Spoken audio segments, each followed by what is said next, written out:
믿음의 현장과 실전 투입, 그런 제목으로 말씀 증가하겠습니다. 작년에 BTS라고 방탄소년단이라고 혹시 아시죠?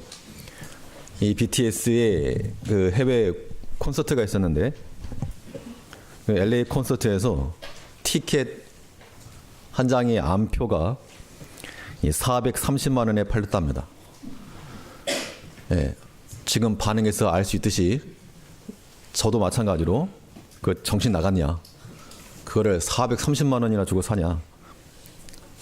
그런데 그렇게 사는 사람의 생각은 뭘까? 아마 우리가 생각하는 것과는 전혀 다를 겁니다. TV로 봐도 충분히 볼 것이고, 보려고 그러면 얼마든지 볼 텐데, 굳이 그 거액의 금액을 주고 가서 직접 보려고 하는 이유는 딱 한 가지죠. 현장감이에요, 현장감. 현장감이라고 하는 거는 돈 주고 살 수 없는 겁니다. 사실 그걸 사는 거죠. 운동 경기를 봐도 TV로 보면 더 재밌습니다. 해설도 해주고, 내가 놓친 건 다시 보여주기도 하고. 근데 현장에서 보면 잠깐 화장실 갔다 온 사이에 골 들어가면 그거 다시 못 봅니다.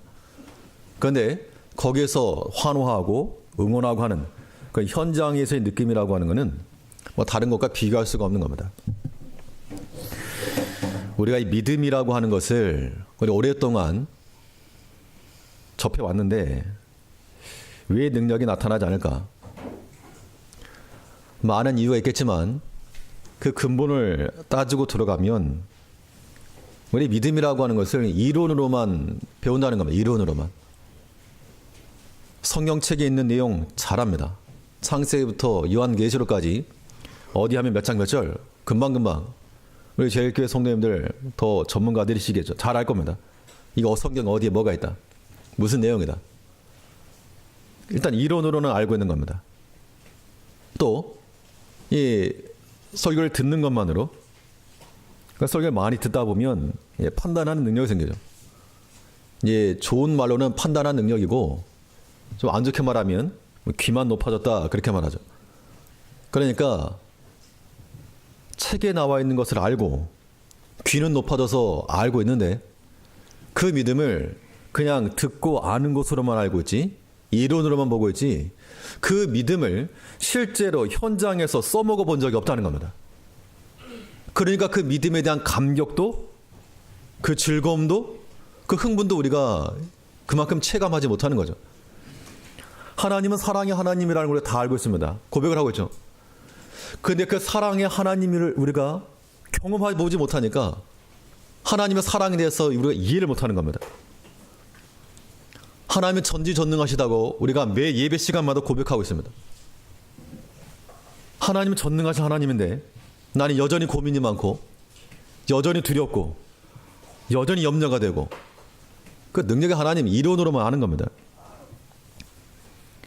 이제 우리가 아는 그 하나님을, 우리 그 믿음을 우리는 값을 치르더라도 현장으로 끌고 가야 되겠습니다. 우리 한 주간 동안 우리가 힘써야 될 일은 무엇인가? 현장에 믿음을 심고 그 믿음이 역사하는 것들을 목도하는 겁니다. 근데 현장이라고 하는 것이 좋은가? 그렇지 않거든요. 화재 현장 그러면 불타는 겁니다. 다 타는 겁니다. 거기에 소방대원들이 투입이 돼서 불을 끄고 그러면 그건 괜찮지만 실제로 현장이라고 하는 것은 다 타버리는 거죠. 강도가 들었다, 경찰이 출동을 해가지고 제압을 하고 잡아갈 수 있지만 이 강도가 들어가지고 어수선한 그 현장, 심각한 거죠. 우리 믿음이 투입되어야 될 현장이라고 하는 것이 그렇게 아름답고 낭만적이고 감상적인 것만이 절대 아닙니다. 여기에는 아픔이 있고 고통이 있고 분노가 있을 수가 있고 그런 겁니다. 그 현장 가운데 우리가 믿음을 투입시켜서 제압하라는 겁니다. 이것이 믿음의 능력이요, 실전에 들어가는 우리 믿음 되는 겁니다. 이론으로만 아는 것이 아니고 현장에서 확인할 수 있는 우리 믿음이 되어야 됩니다. 그러면 이 믿음이 투입되어야 될 그 현장이라고 하는 것이 과연 어디냐? 어디에다가 우리 믿음이 들어가야 되겠는가? 오늘 이 현장과 또 믿음에 대해서 우리 본 말씀을 통해서 살펴보도록 하겠습니다. 첫 번째로 우리 믿음이 들어가야 될 현장이라고 하는 것이 어디인가 하면 두려움이라고 하는 것이 바로 우리 믿음이 들어가야 될 현장입니다. 성도를 두렵게 하는 것, 무엇이 우리를 두렵게 하는가? 그 두려움이라고 하는 것이 바로 출동해야 될 현장인데 무엇을 출동시킬 것인가? 믿음도 그냥 믿음이 아니고 담대한 믿음을 투입시켜서 그 두려움이라고 하는 것을 우리가 다 제압을 하고 억제시켜야 됩니다. 그래야지만이 그 믿음의 능력이죠. 믿음의 역사죠. 무엇 때문에 두려워하는가? 세상의 것 때문에 많이 두려워하죠. 먹을 것이나 마실 것이나 혹은 자녀 문제로서나 혹은 모든 관계 문제로서나 뿐만 아니라 오늘 본문에서는 이 신앙적 진리에 관해서 진리에 관한 걸 바로 알지 못해서 두려워하는 이런 모습이 지금 나타나고 있습니다. 이 두려움이라고 하는 것이 발생하게 되면 이 두려움은 마치 지진에 있어서 진원과 같아서 진원이 있으면 지진이 나타나게 되어 있습니다. 흔들림이 있다는 얘기죠. 우리 마음 가운데 두려움이 임하게 되면 마음이 흔들립니다. 그 흔들리는 마음을 오늘 본문에서는 동심이라고 표현을 했는데 말 그대로 요동치는 마음이죠.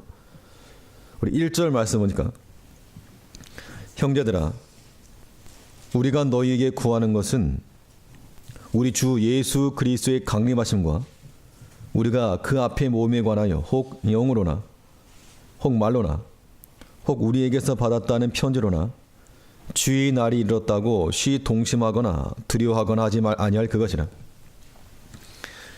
최소한 오늘 본문에서는 어떤 세상적인 먹고 마시는 것 때문에 두려워하지 않았습니다. 진리에 관하여서 특히 그리스도의 재림과 강림하심, 예수 그리스도의 강림하심에 대해서 이 바른 진리를 갖지 못하니까 의심이 들어오게 되니까 흔들렸다는 겁니다. 우리가 육적인 것도 흔들림 없이 나가야 될 것이요, 또 신앙적인 면에 있어서도 흔들림 없이 굳은 마음을 가지고 나가야 되겠습니다. 왜 흔들리는가? 굳세지 못하니까 흔들리겠죠. 정확히 알지 못하고 우리가 이 성경 진리 지식에 대해서도 명확히 알지 못하고 그냥 어깨너머로 들은 수준이기 때문에 쉽게 미혹당할 수 있고 그것 때문에 요동할 수 있다는 겁니다. 특히 오늘 데살로니가후서 2장 1, 2, 3절에 관한 이 말씀은 특히 신천지에서 주장하는 핵심 구절 가운데 하나인데 그들이 주장하는 내용이 무엇인가 하면 우리 3절을 보시면 3절에서 누가 아무렇게 하여도 너희가 미혹하지 말라. 먼저 배도하는 일이 있고 저 불법의 사람 곧 멸망의 아들이 나타나기 전에는 이르지 아니하리니. 자, 이르지 아니하리니 라고 하는 말은 1절에 있는 대로 주 예수 그리스도의 강림입니다. 예수 그리스도의 강림하심이 언제까지 이르지 아니하는가? 3절에 있는 것처럼 먼저 배도하는 일이고 멸망의 아들이 나타나고 그 다음에 그리스도께서 강림하신다 그 이야기입니다. 이 논리를 가지고 초림 예수는 예수님이고 이제 장차 올 재림 예수가 자기다 이렇게 주장하는 겁니다. 여기서 그렇게 주장한 이유가 무엇인가 하면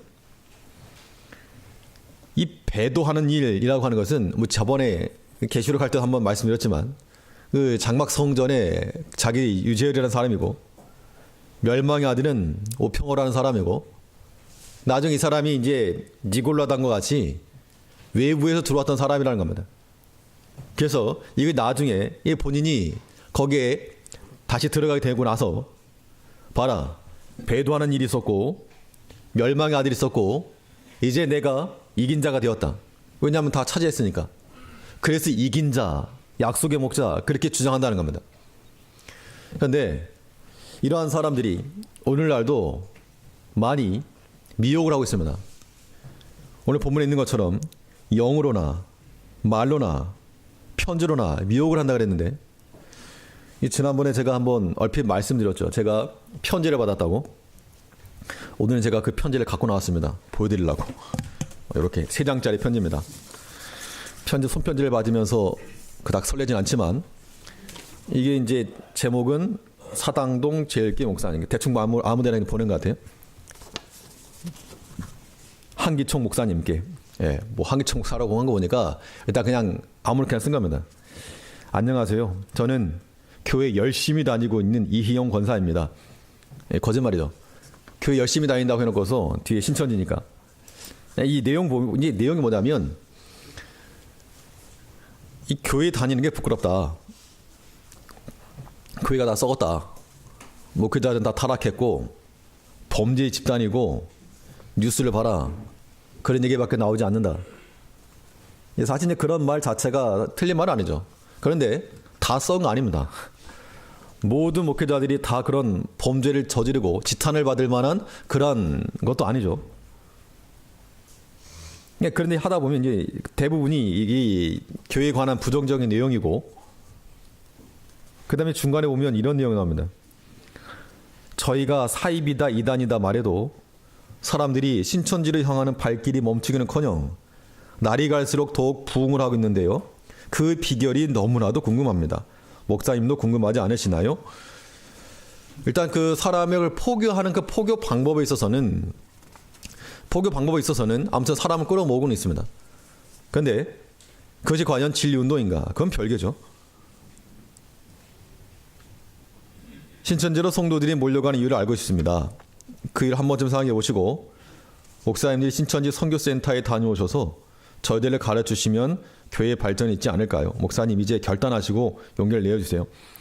제가 용기가 없어가지고 갈 만한 용기는 없어서 가지 못하는데, 이게 물론 이제 저는 목사니까 그렇다 치고 만약에 처음 교회에 나오거나 초신자들인데 이런 걸 보게 되면 아마 동조할 수가 있을 것 같습니다.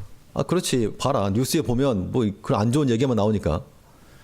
또 인터넷에서 어떤 성경 관련해서 내용을 치면 거의 뭐 60% 이상이 신천지에 관한 그런 질문, 답변, 댓글 이겁니다.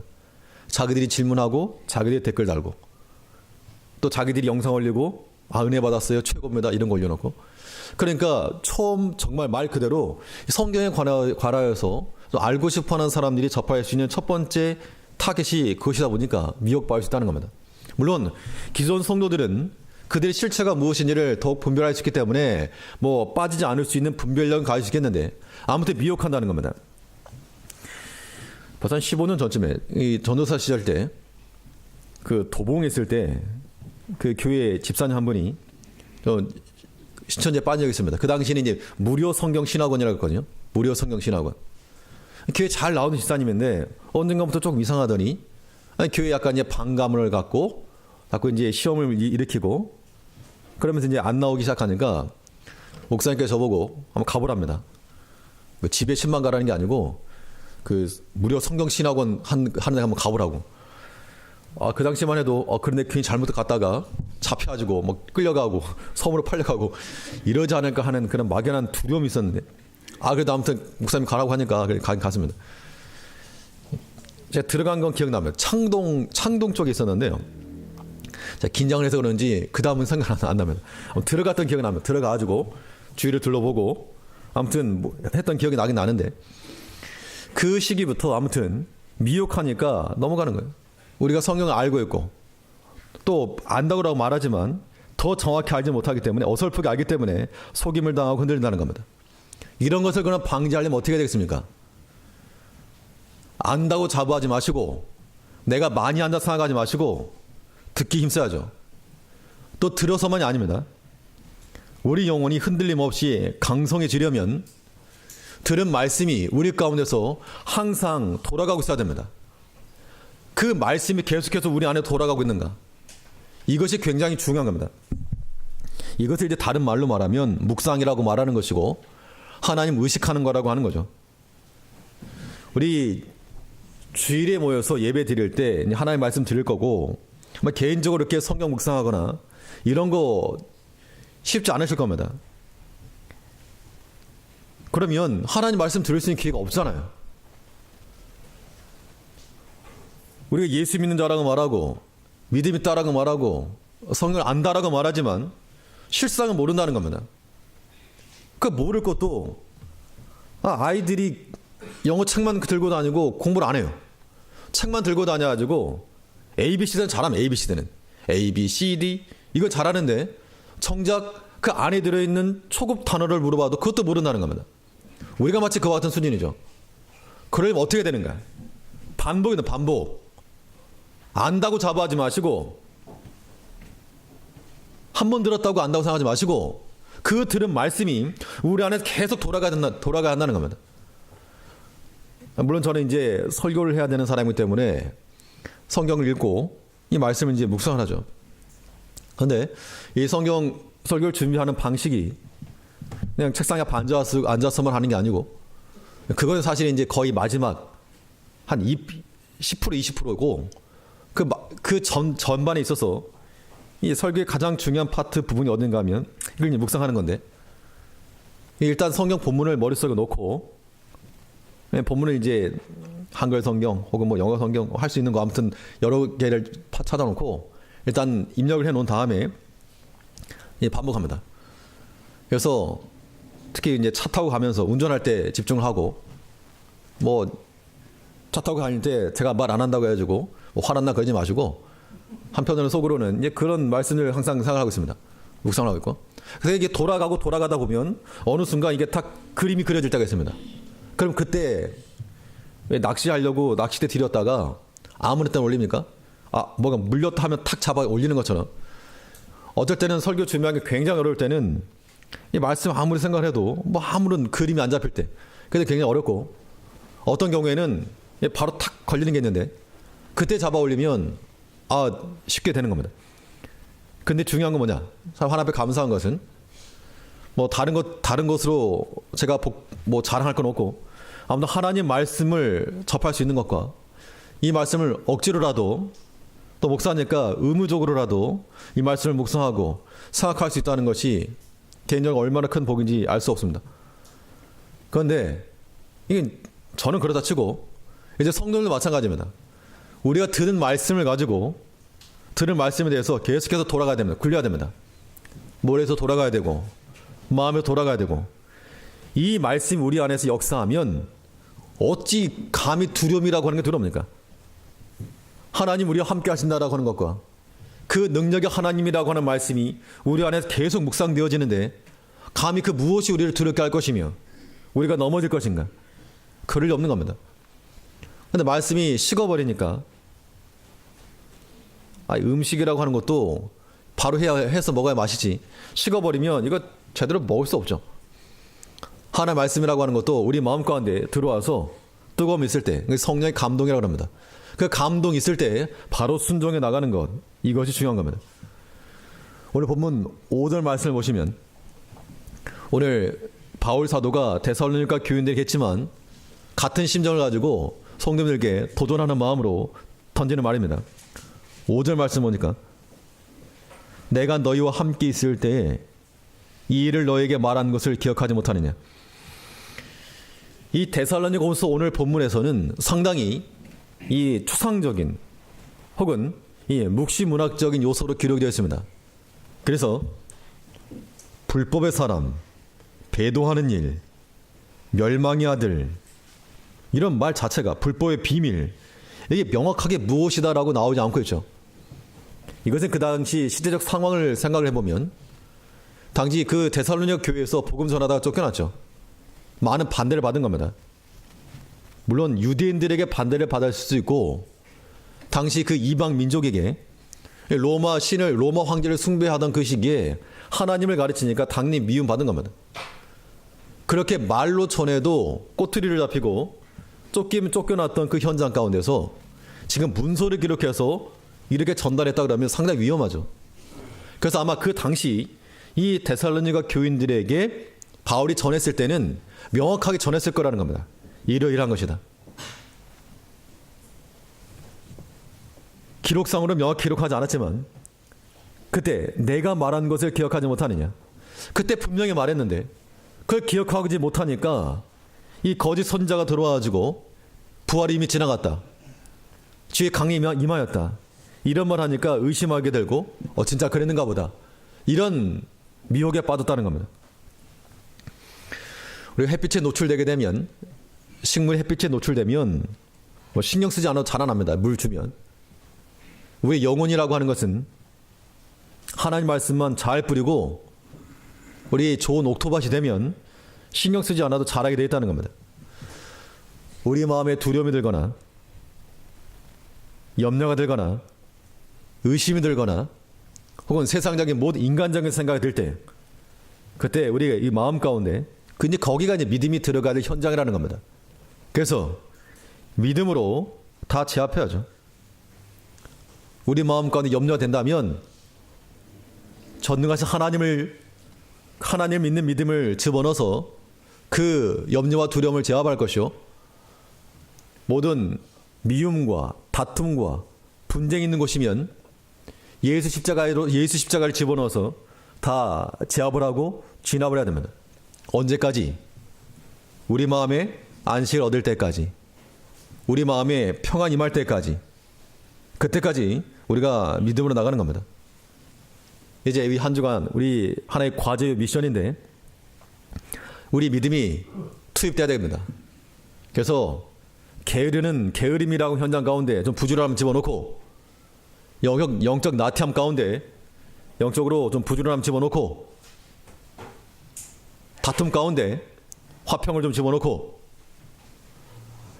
연약함 가운데 믿음 안에서의 담대함을 좀 집어넣어서 현장에 투입이 되어서 그 현장감을 느낄 수 있는 430만 원을 두고도 사고자 하는 그 마음을 가지고 우리 믿음이 우리 삶의 현장에서 역사가 되고 열매가 맺혀지고 그 믿음으로 인한 즐거움을 느낄 수 있는 우리 성도님들 되시길 바라겠습니다.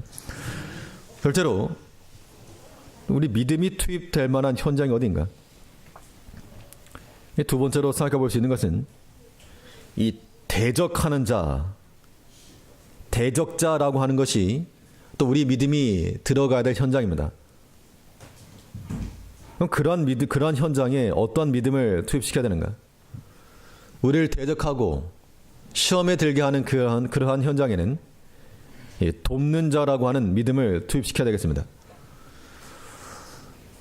사탄이 하는 일이 무엇인가? 믿음 무너뜨리는 거예요. 하나님께서는 우리의 믿음을 세우려고 그렇게 애를 쓰시고 약한 마귀는 어찌하든 우리 믿음 무너뜨리려고. 이 마귀의 그 기술이 참 신통방통해가지고 사람마다 뛰어납니다. 그래서 우리가 아무리 예배를 많이 드리고 아무리 기도를 하고 아무리 찬송을 해도 그 틈을 타고 들어오는 것이 마귀 역할이죠. 기도 끝나고 화내고 싸울 수 있습니다. 예배 드리고 나서 마음이 뒤집어질 수 있다는 겁니다. 이것은 우리를 대적하는 자들인데 그 대적하는 자를 어떻게 대항할 것인가? 돕는 자를 이용하라는 겁니다. 혼자 고민하지 말고 긴급 통화 버튼 눌러가지고 혼자 그거 불 끄려고 그러지 말고 119 누르고 혼자 칼든 강도 잡으려고 하지 말고 112 누르고 아무튼 도움을 받아야 되겠습니다. 그 도움을 어떤 도움인가? 우리 3절부터 보시면 누가 아무렇게 하여도 너희가 미혹하지 말라. 먼저 배도하는 일이고 저 불법의 사람 곧 멸망의 아들이 나타나기 전에는 이르지 아니하리니 저는 대적하는 자라. 범사일 걷는 하나님이나 숭배함을 받는 자 위에 뛰어나 자존하여 하나님의 성전에 앉아 자기를 보여 하나님이라 하느니라. 오늘 본문에 나오는 이 불법의 사람이나 멸망의 아들이나 대적하는 자나 이거는 다 이 당시 로마 정부와 황제에 관한 것으로 우리가 이해할 수가 있습니다.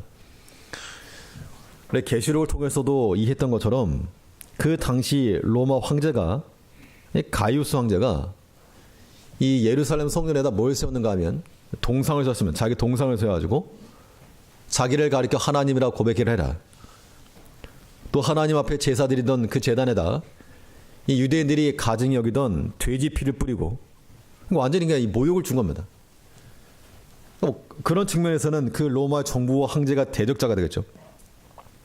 그런데 하나님을 대적하는 자, 이 대적하는 자라고 하는 말이 사탄입니다. 사탄. 마귀가 하는 일이 하나님을 대적하고 하나님 믿는 백성들을 대적하는 겁니다. 그런데 그 대적자들이 대적하는 것으로 끝난 것이 아니고 우리를 도우시는 하나님께서 도우실 것인데 어떻게 도우실 것인가? 우리 8절을 보니까 8절에서 우리 8절 말씀을 다 같이 한번 읽어보겠습니다. 우리 8절 시작. 그때 불법한 자가 나타나리니 주 예수께서 그 입의 기운으로 저를 죽이시고 강림하여 나타나심으로 패하시리라. 지금 대적자들이 나타나서 우리가 감당할 수 없는 제도권과 권세와 권력을 가지고 교회를 억압하고 핍박을 하지만 그게 끝이 아니다. 우리 주님께서 다시 나타나실 것인데 불법한 자가 나타날지라도 주 예수께서 그 입의 기운으로 저를 죽이시고, 그러니까 우리를 대적하는 자가 있고 그 대적하는 자를 억압하는 자가 있다는 겁니다. 그가 우리를 도우시는 자요 우리 하나님이시요 장차 임하실 우리 주 예수 그리스도라고 하는 겁니다. 이 8절을 읽으시면서 혹시 생각나는 성경 구절이나 장면이 있으신가요? 생각이 난다면 우리 계시록 통해서 요한계시록 6장에서 이 흰말 탄자를 말할 때 이 흰말 탄자가 누구냐? 이 계시록 6장과 계시록 19장에 나오는 것을 비교를 해서 한번 말씀드린 적이 있습니다. 이 오늘 본 8절 말씀은 계시록 19장 15절에 있는 말씀과 평행을 이루고 있는데, 계시록 19장 15절에 어떤 내용이 나오는가 하면, 장차 예수께서 흰말을 타고 임하실 때 그 입에서 이한 검이 나오니 그것으로 만국을 치겠고, 주를 대적하는 자를 주께서 그 입에서 나오는 검으로 치시겠다는 겁니다. 그 대적이라고 하는 것은, 근데 계시록 할 때 말씀드렸지만 이 곡, 구약에 나오는 곡, 활을 들고 있던 그 곡, 혹은 거짓 선지자 이렇게 의미한다 그랬는데, 예수께서 그 입에서 나오는 이한 검으로 치시겠다. 오늘 본 8절에도 이한 검으로 치겠다. 그 입의 기운으로 죽이실 것이라. 이 같은 맥락으로 우리가 이해를 하게 되면 하나님을 믿는 백성들을 해하고 믿음을 무너뜨리려고 하는 그 세상에 대해서 우리가 대적할 수 있는 유일한 힘과 무기는 그 입의 기운이라는 겁니다. 우리 주 예수께서 그 입의 기운으로, 그 입의 기운이라고 하는 것이 곧 우리가 들만한 믿음이 되겠죠. 그 입에서 나오는 주의 말씀이 우리가 들고 나가서 쌓을 만한 일이 되는 겁니다. 결국 우리를 대적하는 자가 있지만 우리를 또한 도우시고 지키신 자가 있다는 겁니다. 우리를 도우시는 자는 부활하신 주님이요, 또 장차 심판의 권세를 가지고 오실 그 주께서 출격 대기하고 있기 때문에 하나님의 백성을 건드는 자들 무사하지 못하다는 겁니다. 그런 의미에서 우리가 믿음의 형제들에 대해서 선을 행하고 좋은 일, 착한 일 해야 됩니다. 믿음의 형제들에 대해서 우리가 해를 가하거나 악한 일을 하게 되면 믿는 자를 대적하는 것은 굉장히 위험한 겁니다. 그러니까 우리가 서로 믿음의 형제들을 서로 사랑하고 위하고 권면해주고 위하여 기도해주는 이런 우리가 되어야 됩니다. 그러나 만약 믿지 아니한 자들이 세상이 우리를 대적한다 할지라도 우리가 그의 입으로, 주 예수의 입에서 나오는 그 입의 기운으로서 우리가 말씀의 검을 받아서 싸워 나가야 됩니다. 성도를 대적하는 것은 곧 하나님을 대적하는 것이다. 우리 그런 마음을 가져야 되겠죠. 우리는 교만한 마음을 가지고 나를 건드려? 이렇게 생각하면 좋지 않겠지만, 우리가 참으로 하나님을 믿는 마음을 가지고 세상에 대해서 나를 건드려? 물론 우리가 만일 죄가 있거나 악한 게 있어서 하나님이 심판하신다 그러면 회개해야 되겠죠. 그러나 만일 우리가 애매히 고난을 받더라도 참으면 우리를 지키신 하나님께서 가만히 있지 않는다는 겁니다. 우리 사랑하는 자녀들이 다치는 게 눈에 뻔히 보이는데 가만히 냅둘 부모가 어디 있습니까? 반드시 지키고 보호해 주는 겁니다. 그 하나님, 우리 하나님이신 거죠.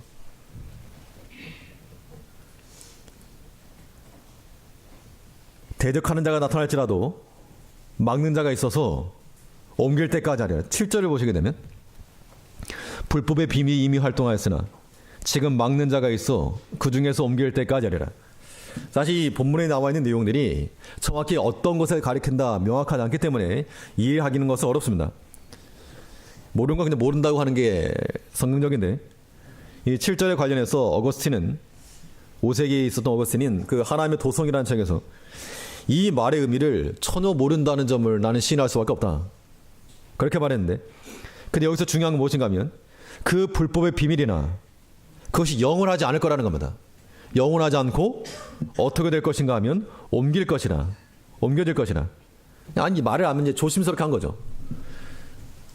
그 이제 로마의 식민지 가운데 있었으니까, 압제가 있었으니까 로마의 황제를 거스르는 말을 했다가는, 이거 뭐 눈에 띄게 했다가는 이게 다 잡혀갈 거니까 타협한 게 아니라, 아무튼 그 당시 그들이 알아들을 수 있는 수준의 언어로 지금 얘기한 겁니다. 그러므로 우리를 대적하고자 하는 그러한 모든 악한 일이 있을 때 그 대적자들을 능히 결박하실 수 있는 하나님 믿고 우리 배후에 하나님이 계시다는 걸 믿어야 되겠죠. 옮길 때까지 하리라. 세상의 모든 것들은 영원하지 않고 다 마지막에 옮겨질 것이라고 하는 것을 우리 믿는 마음으로 언제까지? 주의 임하시기까지, 주의 강림하시기까지 그 일이 이루어질 것을 믿고 우리는 주의 입에서 나오는 그 기운을 가지고, 그 입의 기운을 우리가 받아가지고 그것으로 싸워나가는 우리가 되어야 한다는 겁니다. 우리의 믿음이 투입되어야 될 현장이 어디인가? 우리를 대적하는 자죠. 우리를 대적하는 자라고 하는 사람이 좋은 말로 그러셨어요 이렇게 말하겠습니까? 대적하는 자면 고함을 칠 수가 있고, 때로 우리를 인신공격할 수 있을 것이고, 때로 우리 약함을 건들 수 있을 것이고, 그게 우리 대적이라는 겁니다. 그럴 때 우리가 어떻게 할 것인가? 그 입의 기운을 가지고 우리 주께서 우리에게 말씀하신 그 말씀 붙들고 넘어지지 말고 우리 주의 도움을 구하여서 그 모든 것들을 이겨낼 수 있는, 넘어지지 않고 해안받지 않고 끝까지 우리 주님 오실 때까지 이 믿음 지켜나가는 우리 제일교회 온 성도님들 다시 바라겠습니다. 마지막으로 우리 믿음이 투입되어야 될 현장이 어딘가? 사단의 역사가 일어나는 곳이 우리 믿음이 들어가야 될 현장입니다. 사단의 역사도 있는가? 사단의 역사가 있다고 했습니다. 본문 9절 말씀을 보시면, 악한 자의 임함은 사단의 역사를 따라 모든 능력과 표적과 거짓 기적과 불의의 모든 속임으로 멸망하는 자들에게 이 말이니, 이는 저희가 진리의 사랑을 받지 아니하여 구원함을 얻지 못함이니라. 사탄도 그 능력으로 역사하고 있다는 겁니다. 그 사단의 역사는 어떤 특징이 있는가 하면 거짓과 속임과 불의에 속한 것. 그러니까 이제 우리 자신을 살펴보게 되면 우리 속에 무엇이 있는지가 드러나는 겁니다. 우리가 아무리 나는 하나님의 사람이요 성령의 사람이라고 우겨대도 겉으로 드러난 것이 거짓이고, 겉으로 드러난 것이 속임이고, 겉으로 드러난 것이 미움이고, 겉으로 드러난 것이 분쟁이고 다툼이면 어떻게 성령의 역사라고 말할 수 있겠습니까? 악한 자의 임함은 사단의 역사를 따라 표적 거짓 기사와 불의의 모든 속임일과 멸망하는 자들에게 이 말이니, 이제 이러한 속임과 거짓과 불의라고 현장 가운데서 우리는 어떤 믿음을 던져야 되겠는가? 당연히 우리는 이 성령의 역사하심을 가지고 제압해야죠. 불이 났으면 불을 끌 수 있는 걸 던지는 겁니다. 우리 가운데서 거짓이 있고 속임이 있고 불의를 좋아한다면 악한 자의 상태인 줄 알아서, 사탄의 역사라고 하는 겁니다. 사단의 역사 가운데는 진리가 있을 수 없고 사랑이 있을 수가 없는 겁니다. 이런 자리에 우리가 성령의 역사하심을 집어넣어서 진리를 사랑하고 빛 가운데 거하며 또 모든 것을 사랑하고 주 앞에 충성하고 이러한 성령의 역사 가운데 거하면 성령의 열매를 말하지 않았습니까? 사랑과 희락과 양평과 모든 것을 성령의 열매 가운데 나아가야 될 때 이 사단의 역사를 우리가 다 물리칠 수 있는 겁니다. 이 감기가 들면 감기 바이러스를 물리칠 수 있는 그런 반대 항 바이러스를 집어넣는 거죠. 우리가 이 땅에 살아가면서 우리를 대적하는 사단의 역사가 항상 일어납니다. 사단의 역사 가운데서 동조하지 말고 따라가지 말고 어리숙하게 넘어지지 말고, 이제 우리는 우리 마음에 성령의 소욕을 따라서 빛을 따라서 빛을 따라가면 어둠이 물러가니까 오직 빛 가운데 거하여서 성령의 역사하심이 우리 삶 가운데 일어나야 한다는 겁니다. 우리 마음이 동심하거나 두려움에 빠지지 않도록 주의 말씀을 마음에 두고 계속 돌아갈 수 있도록, 계속 돌려야 됩니다. 계속 멈추지 않도록 계속 돌아갈 수 있도록, 그 말씀에 돌아감으로써 우리에게서 적당한 말씀이 나올 수 있도록, 뭐 그닥 좋은 비유는 아니지만 왜 복권 당첨 같은 거 하면 공 돌아가지 않습니까? 빙글빙글 돌아가다가 하나 걸러 나오는 것처럼 하나님의 말씀이 우리 마음 가운데 계속 돌아가다가 딱 맞는 말씀이 나와가지고 상황에 딱 맞는 말씀이 나와서 그 말씀이 역사하면 그야말로 우리 인생의 로또 아니겠습니까? 우리를 대적하는 시험이 일어날 때 우리를 도우시는 주의 손을 찾고 기다릴 것이요, 성령 역사하심으로 사탄의 모든 괴계를 다 물리칠 수 있는 우리가 되어야 되겠습니다. 이론적인 믿음에서 그치지 않고 실전에 투입하여 실전에서 확인할 수 있는 이 믿음의 한 주간 살아가는 우리 모두가 되기를 간절히 바라겠습니다. 네, 기도하겠습니다.